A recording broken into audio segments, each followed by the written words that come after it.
Welcome to this edition of ARTV News. I'm Lee. And I'm Jonathan.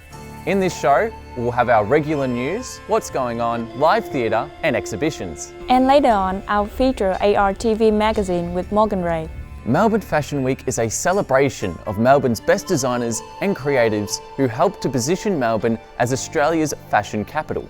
This year's program supports the best in Australian fashion, including runways in uninspected and impressive locations, talks with experts, hands-on workshops, pop-up fashion moments, immersive experiences, and more. Melburnians can learn about the circular fashion economy and local manufacturing, as well as enjoying dining, bar and coffee culture, the way of Melbourne life. Festival also has an array of exclusive wine and dine offers from some of Melbourne's favourite restaurants. The Melbourne Fashion Week runs from the 23rd to the 29th of October. Classic Roald Dahl novel is set to be retold at the Arts Central in Melbourne. The gruesome twosomes of the twist is set to leave the audience enthralled and in stitches at the Arts Central Playhouse from the 27th of June to the 3rd of July. The play's co-director, Rose Belbuziente, will be in charge of his fourth play adapting from the famous Joel author's work. As this play comes after the sold-out productions of Fantastic Mr. Fox and George's Marvelous Medicine. For more information and tickets, visit the website. Stagebugs Productions is proud to present the beloved musical You're a Good Man, Charlie Brown. The classic show has been a favourite of audiences of all ages for decades. Production features a talented cast who shared their passion and love for this timeless musical. With a renewed focus on authenticity and simplicity, the show is a crafted production that stays true to the original spirit of the show, whilst also bringing new energy and excitement to the stage. You're a Good Man, Charlie Brown tells the story of the beloved Peanuts characters as they navigate the ups and downs of daily life. With its message of kindness, acceptance and perseverance, this musical is a reminder that no matter what life throws at us, we can always find happiness and hope in the simple things. Broadway's Tony Award-winning smash hit returns to Melbourne for a strictly limited season at the Alex Theatre in St Kilda. The Monash University Performing Arts Central presents their Family Fiesta. The Family Fiesta will debut the stage adaptation of the classic tale The Velveteen Rabbit, produced by Melbourne's own theatre company Born in a Taxi. Celebrate 40 years of Bosom magic with legendary Australian children Arthur Manfox, renowned comedian, musicians, author and radio host Sammy J will be narrating the carnival of the animals live on stage. Regular on the project Claire Hooper will be presenting an afternoon of laughter as she reads from her new book, Princess Benjaminina Has a Very Cheeky Bum. Immerse yourself in Walla, the Koori warrior, in an interactive creative workshop with authors Jordan, a round peg man, and Richard, an indigenous Samoan. All this and so much more. For more information about the events and for tickets, visit the Monash Performing Arts Central website. The Indian conceptual artist Mithul Sen has returned to Melbourne with a unique solo exhibition titled Mother Tongue. The event continues a series of work-renowned artist exhibitions organized by the Australian Centre of Contemporary Art. Mother Tongue with the word M written in lowercase, allowing the audience to comprehend it both in the sense of mother tongue or other tongue. As explained by Mithul Sen, other tongue, non-productive, unowned, ephemeral mode of communication, not codified by lingua franca.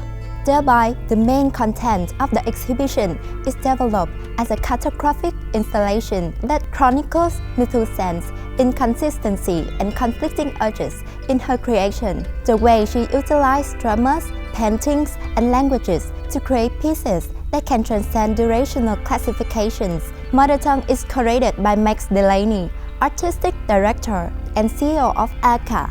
For more information about the event, visit the website. Australia's biggest national portrait competition is set to be on display this month. The National Photographic Portrait Prize received over 2,400 applicants from aspiring and professional portrait artists in 2023, with the 47 finalists now having their work displayed at the National Portrait Gallery from the 17th of June to the 2nd of October. The winner of this prestigious competition, which has been running since 2007, will be announced on the launch day of the exhibition and will receive $30,000 from the National Portrait Gallery and $20,000 worth of equipment from Canon Australia. The winner will join an exclusive club of other artists that have won this prestigious award. This includes last year's winner, Wayne Quillman, for Silent Strength, Lee Grant's photo of social housing worker Charlie that took top honours in 2018, and of course the inaugural winner in 2007 of Robert Scott Mitchell for the Lindy Lee photo called Birth and Death. The winner will be decided by National Portrait Gallery Senior Advisor Joanna Gilmore, Director of the Centre for Contemporary Photography Daniel Bokia Smith, and critically acclaimed photo media artist Tamara Dean. They will be tasked with picking the portrait that showcases the themes and characteristics of their chosen person through their artwork. The general public will also be able to vote for their favourite in the People's Choice Award whilst also at the exhibition. For more information, other exhibitions at the National Portrait Gallery and the selected finalists, visit the website. The 39th Annual St Kilda Film Festival is now well underway at the Palais Theatre. But there's still lots of activities for all the film goers, whether you're a critic, a producer, or just consider yourself a patron of the arts. Proudly presented and produced by the City of Port Phillip, the St Kilda Film Festival is Australia's longest running short film festival and supports the Australian film industry by turning the spotlight on exceptional films, welcoming debut filmmakers as well as those with decades of experience and everything in between, all competing in Australia's top short films competition. Each year, the competition receives hundreds of short film submissions from around the country, shortlisting and screening the best entries at the festival, awarding a $10,000 prize to the best short film, as well as awards for Best Director, Best Achievement in Screenplay, Best Documentary, and Best Achievement in Cinematography, and much more. The St Kilda Film Festival is renowned as the most comprehensive overview of Australia's short film industry and as a platform for emerging filmmakers hoping to attract the attention of potential investors and producers. This year's festival will be exhibiting dozens of short films running anywhere from 2 minutes to 20 across every different genre, so you'll be able to pick and choose your experience. There really is something for everyone at this year's festival, with programs embracing documentary, sci-fi, horror, two-handers, drama, LGBTQI+, animations, family programs, and professional development. The organisers of this year's festival finally got to roll out the red carpet at the Palais last Thursday, June 1st for opening night, the first time since 2019. The St Kilda Film Festival is also recognised as a qualifying prerequisite for the Academy Awards, where the finalists are then granted the opportunity to submit their no doubt incredible films for an Oscar. The festival, including award ceremonies, will be going on until the 12th of June at select theatres in and around the CBD. For tickets, the complete list of this year's short films and information on the St Kilda Film Festival, go to stkildafilmfestival.com.au.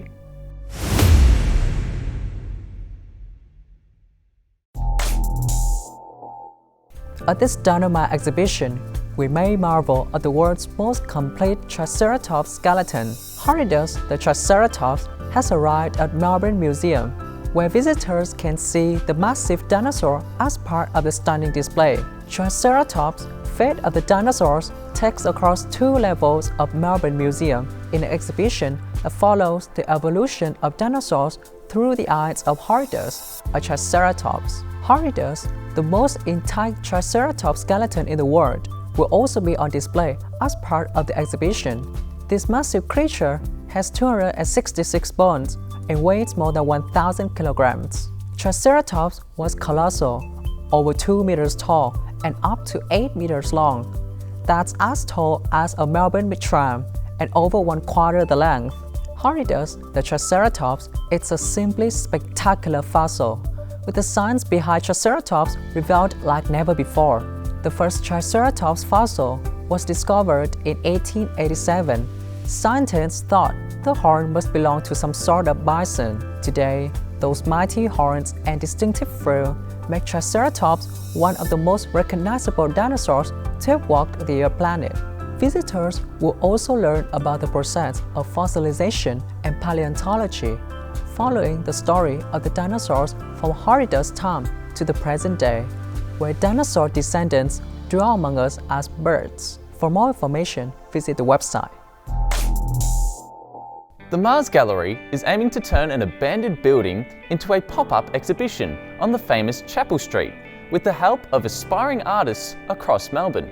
The commercial art group sent an expressions of interest to all artists, curators and groups, regardless of experience, to be a part of the Art at the Bank Gallery inside the old Union Bank building.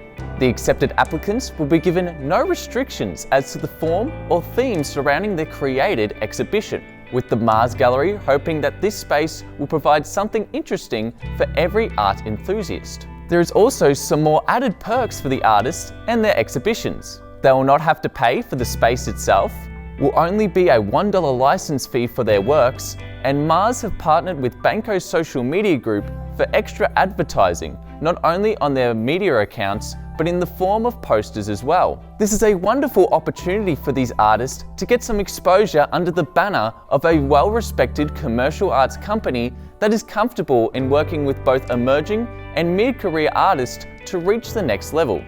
It has not been confirmed if the Mars Gallery will allow the popular artists at the pop-up exhibition to potentially do any further work with them in the future, yet it could help find the bright new talent right here in Melbourne. Applicants will have their allotted space until the 1st of December, where the general public and potential curators will be able to see their work. For more information on the exhibition, the artists involved, and what the Mars Gallery has to offer, visit the website. Take a jump to the left and then a step to the right, as the legendary rock and roll musical The Rocky Horror Show has landed back in Melbourne. The horror comedy musical, written and created by Richard O'Brien, will be celebrating 50 years on stage this year, with the show originally opening in 1973 at the Royal Courts Theatre upstairs. Award-winning and nominated actor Jason Donovan will be taking on the role as the lead and playing the eccentric Dr. Frankenfurter in the show until 9th of July. For the remainder of the show, actor David Bedella will be taking over the role and continuing as Dr. Frankenfurter for the rest of the tour. Narrated by Niff Warhurst, follow the newly engaged couple Brad Majors and Janet Weiss, played by Ethan Jones and Deidre Koo, as they head to meet an old professor played by Ellis Dolan. Driving through a thunderstorm, they get a flat tire and are forced to seek for a telephone over at Frankenstein's place. Entering the castle, they are swept up in the antics of the transsexual Transylvanian Dr. Frankenfurter and his perfect creation Rocky, played by Loretta Malcolm, who is helped and served by their servants Magenta and Riffraff, played by Stella Perry and Henry Rollo.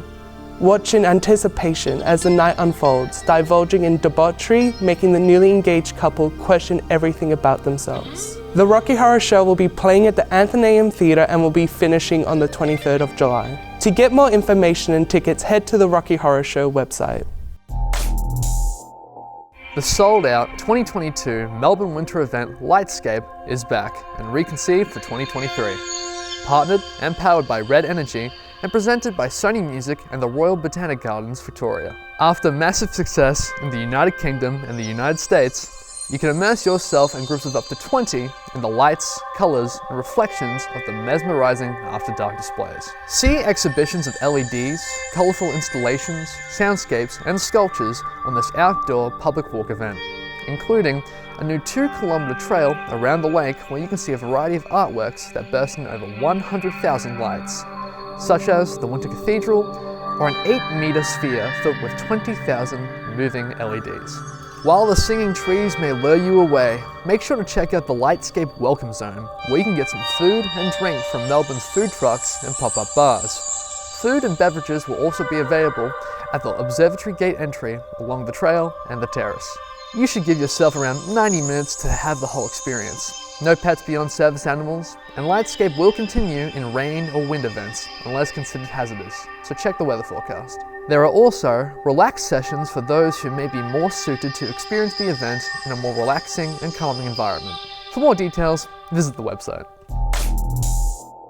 The worldwide exhibition Sir Santati Then Now Next Story of India Woven in Thread is being welcomed this month at the Melbourne Museum. Sir Santati showcases 75 handmade textiles made by contemporary Indian designers to celebrate the country's 75th anniversary of independence. The show, established and organized by Lavida Baroda of the Apija Baroda Foundation, brings together many national textile traditions and future works by some of its most well-known artists, designers, and artisans. The exhibition title illustrates the ongoing conversation in Indian society and culture that will influence the country's progress and as the link between the past and the future. The topics, methods, and materials of the specially commissioned fabric for the exhibition are seen through the lens of innovation. By doing this, they highlight the importance of canvas, an important symbol of India's independence, in defining the nation's modern art scene and directing its future production. Among different methods for shaping yarn and fabric, the textiles were made via hand weaving, embroidery, resist dyeing, printing, painting, and applique. Visit the Melbourne Museum to see 75 masterpieces influenced by Indian culture. For more information, please visit the website museumvictoria.com.au. Winter yet to kick off, but already you can get a jump start on bloating your entertainment for the cooler months.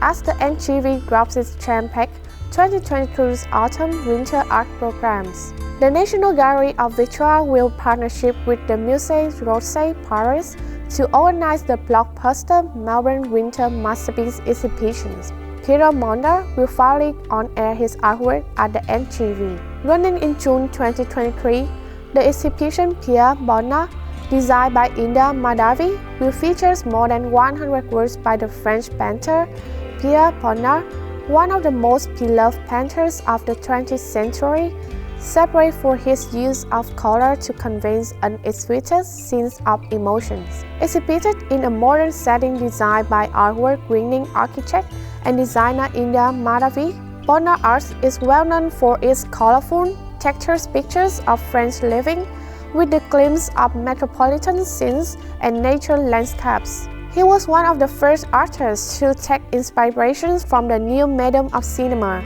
thanks to his associations with the pioneering filmmakers Auguste and Louis Lumiere. At the exhibitions, Bonnat's works will be presented alongside early cinema by the Lumiere brothers and artworks by early contemporaries of his. The ARTV will showcase the work premiere exhibition Peter Bonnat, designed by Indra Madhavi, from Friday 9 June to Sunday 8 October as part of the Melbourne Winter Masterpiece series.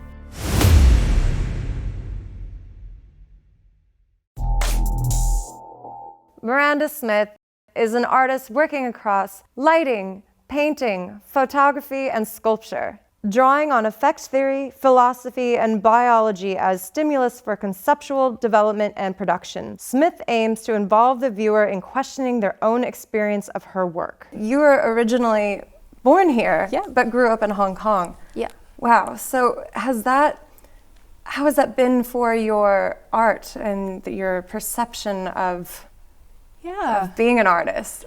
Yeah, I think it's really great because I've been lucky enough to experience and learn from both of the art worlds and get to see the exciting sides of both Australian and Hong Kong art. And, you know, I got to grow up going to the art fairs in Hong Kong and seeing all the shows there. And yeah, and I think both kind of cultures and philosophies definitely emerge in my work.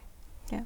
And can you tell us a bit more about your art? Now you've worked in light, photography, sculpture. Yeah, so I work with light installation, a lot of abstract photography as well.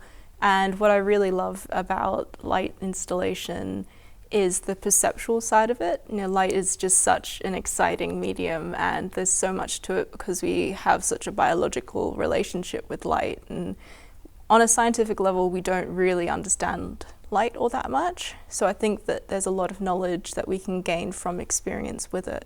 So I really enjoy doing that. Oh, it's stunning. I mean, Thank you you. see from behind us 2 examples of your work. How did you discover painting with light? Yeah, I started painting when I was 1, and I was always obsessed with painting people, you know, acrylic oils. I just loved portraits. And I just one day looked at light art. I think it was the work of James Turrell, and I started thinking about light, and I just started noticing it everywhere. And I became quite obsessed with light. You know, I'd be eating breakfast and I'd watch light filter through this glass onto the table, and I just realized that I could paint with it, and I haven't stopped since. That was in 2019. Oh, wow. Yeah, so it's relatively new, but I love it. I really, really love it. Now, speaking of exhibitions, with painting with light, how do you showcase this work? What form is it shown in?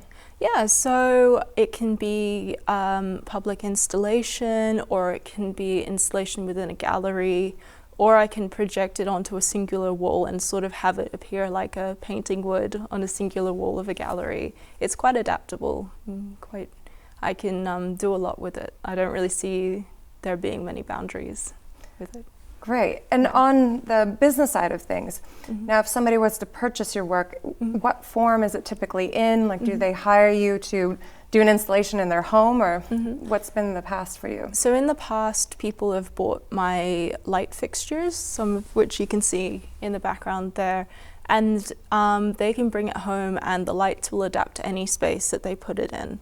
So currently I have 2 lights that are in people's living rooms, and they can move it around, and even if they just move the lights around a little bit in terms of the angle of which it hits the wall, they get a little bit of a different image each time. So yeah, so it projects up onto their walls and they can move it around, and it's a very adaptable piece. And within this one light you can have so many compositions, which I love. What words of advice would you give to someone like you starting out in the art world? Yeah, I think it's really important to know what makes your art special and what you think why people should be interested in it. Because there are so many amazing artists and so many cool ideas out there, so to really have a think about what makes your work special and what you can bring to the table, and why would a gallery want to work with you. So in your proposals, if you're in a proposal writing stage, make sure you show what's interesting and unique about your work and what niche you fill. And one of the things that happens with these pieces is I like to play with perception a lot and the fallacies within our perception. So sort of the longer you spend with these works, the more they start to change. And so on several levels, my works are constantly changing before your eyes. Oh, it's much like getting to know someone, right? Yeah, that's incredible. So that's May 4th through June 3rd, correct? And how did you land this project? I saw the call out for it on social media, and I decided to put together a proposal. And I'd been mulling on this idea for quite a while of a public installation, and put together my proposal and sent it in. And that was back in December, and I've been working on it ever since. Oh, incredible. So you've got a lot of incredible works ahead of us. We look forward to seeing those and so much more from you, especially as you're graduating in when? I'm graduating December of 2021, and I'm very excited. I just secured my first project for early 2022 as well. So great. There's things happening. Yeah, it really sounds like it. And lovely to hear all about what's going on. And people can find you on Instagram. Yes, at Miranda Smith Art. That's all we have for now. Thanks for joining us. If you want to contact us and let us know about any live event coming up in the next month in the inner Melbourne region, please email us. See you soon.